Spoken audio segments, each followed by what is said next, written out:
Mark, stop. We're already recording. Hey guys, I'm Mike. I'm Tim. We're That's a Good Idea. And today in this video we're going to go over a songwriting exercise that we call the Odd Time Signature Challenge. To give you an example of what we're talking about, here's a clip from a song on our upcoming album, Beyond the Journey.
To begin, we're going to start with a real simple riff, and we're going to play around by taking out eighth notes and maybe quarter notes to change the time signature of each measure. For the purpose of this video, we're going to keep it super simple, stay on the lowest string.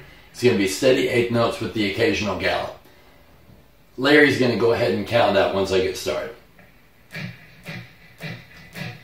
1 and 2 and 3 and 4 and 1 and 2 and 3 and 4 and 1 and 2 and 3 and 4 and 1 and 2 and 3 and 4 and 1 and 2 and 3 and 4 and 1 and 2 and 3 and 4 1 and 2 and 3 and 4 and 1 and 2 and 3 and 4 1 and 2 and 3. You can go ahead and stop. That's the entire riff, and what that looks like is this. Alright, the first step is to put the riff on paper. Don't worry about measures. In this riff you see the eighth notes, and at the end of each line we replace them with gallops that take up the same space as two eighth notes. Hey man, I need to talk to you for a second. What's going on, Preston? Hey, so you've marked these gallops as triplets. Yeah. But I think it's actually 2 16th notes and 1 8th note. Yeah, these gallops are like 3 notes stricken that take up the same amount of time as 2 eighth notes. But it's 2 16th notes and 1 8th note. 1 16th plus 1 16th plus 1 eighth is a quarter, the same as 2 eighth notes. You're right, dude. And I'm glad I get to talk with you on that. Yeah. Is everything going okay? Yes, I appreciate you checking up on me, Morty. It was so much easier to visualize in groups, but for this video's purpose, every time you see a marked triplet, it's actually 2 16th notes and then an eighth note. Here you see it broken into measures, and we're going to change the time signatures of each line by removing 1 8th note from each measure. Because the first measure of each line is comprised of only eighth notes, it doesn't matter where we take the eighth note from. On the second measure of each line, we don't want to interfere with the gallops, so we'll take the eighth note from the beginning of the measure. And that'll look and sound like this.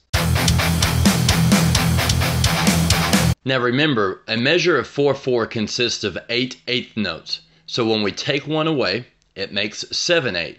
For the next line, we'll take an additional eighth note away, which will make 6 8 time. And that'll look and sound like this. The next line got tricky.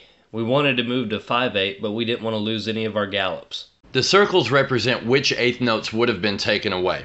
Obviously this causes a problem, but if we look at each line as an entire piece instead of in 2 measures, the first line has 16 eighth notes. The second line has 14 eighth notes. The third line has 12 eighth notes. So the bottom line we can turn into 10 eighth notes. 10 8 simplifies to 5/4. So we can take away all 6 eighth notes from the first part of this line and make a measure of 5/4. And that'll look and sound like this. Here's what the new riff that we'll be working with looks and sounds like.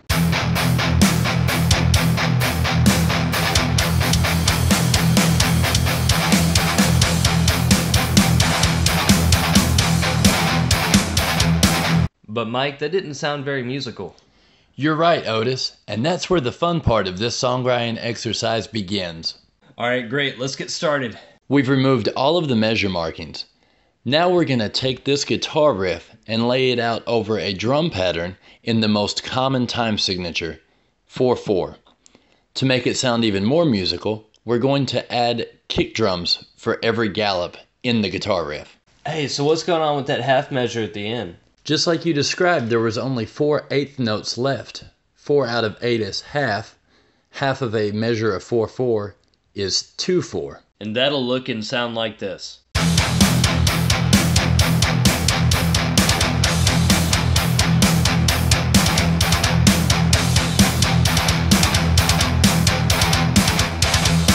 This one sounds great. We're going to go ahead and stick this one back. Let's try something else.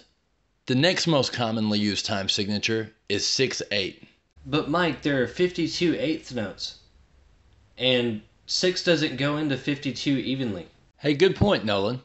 So let's try that. 52 divided by 6 is 8 2/3. Alright, so if we take 8 by 6, 6 times 8 is 48. And that would leave us with 4 eighth notes left over. We could do the same thing we did on the last line and do all measures of 6/8 and then do a measure of 2/4. But I really don't want to repeat ourselves so quickly. Alright, so let's try 6 measures of 6/8. Yeah, we can do that, Nolan. Alright, 6 times 6 is 36. Since there were 52 eighth notes, that's going to leave 16 over. Alright, 16 is really like 2 measures of 4/4. So we're going to have 6 measures of 6/8 and 2 measures of 4/4. So let's try to spread those measures of 4/4 out evenly. Roger that, Dietrich. And that'll look and sound like this.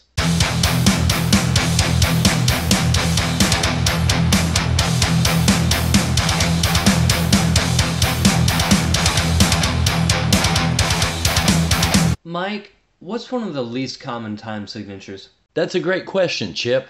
I'd have to say 13/8. Oh, and would you look at that? 52 divided by 13 comes out evenly. There's a problem, Mike. One of the measures is going to start during a gallop. That's a really good point, John Michael. Listen, we know that we're good for halfway through this riff at 13/8. That's going to leave us 26. Let's try 26 in 6/8. 26 divided by 6 is 4 1/3. All right, well, 4 times 6 is 24. That's going to leave us 2 eighth notes. What time signature would that be, Mike? One that's way too hard to use. Okay, less than 4, let's try 3. 3 measures of 6/8 would take up 18 eighth notes. On the second half of this riff, that would leave us with 8, which is a measure of 4/4. So what we're going to do is 3 measures of 6/8, 1 measure of 4/4, and those original 2 measures of 13/8. And that'll look and sound like this.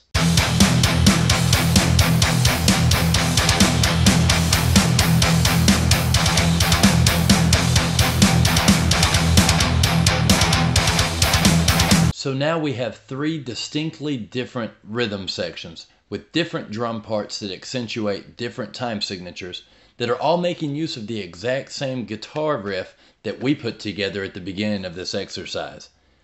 Once we put them together, we just have to throw some lead guitars and other instruments on to really make it stick out. Let's take a look at what Clarence did to make that happen. This is Reginald. Oh, hi, Mike. Oh, you need me to knock out the lead guitar for the odd time challenge? I got you.